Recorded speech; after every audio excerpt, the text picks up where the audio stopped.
За ингээд хүн дому бүжгийн үндэсний их наадам 4 дахь өдрөө үргэлжлэж байна. Өнөөдрийн онцлог гэвэл нийт одоо бүртгүүлсэн 5 наснаас 70 насны бүх хүмүүсийн одоо хамтлаг бүжгийн төрлүүд маань явагдаж байна. Түүнээс онцлог бас зөвхөн ардын бүжгийн төрлийн улс төрийн хүмүүсүүд маань төгссөн байна. За ингээд одоо энэ Монгол улсын өнцөг болонгоос хүрэлцэн ирсэн ардын бүжгийн багш нардаа болон бүх багшуудаа бүх хүмүүстэй халуун талархснаа илэрхийлж байна. За мөн одоо хүн дому бүжгийн үндэсний их наадмын 5 дахь өдөр буюу 4 сарын 1-ний өдөр хипхоп бүжгийн одоо хамтлаг бүжгийн төрлүүдээр эхэлнэ.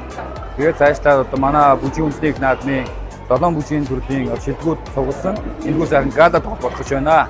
Гала тоглолт маань 4 сарын 1-ний 8 цагаас өглөө арга хэмжээ маань эхлэх болно. Тэгээд та бүхнийг гала тоглолтонд хүрч ирэхийг урьж байна. Та бүхний хүндэтгсэн хүн дому бүжгийн үндэсний их наадам.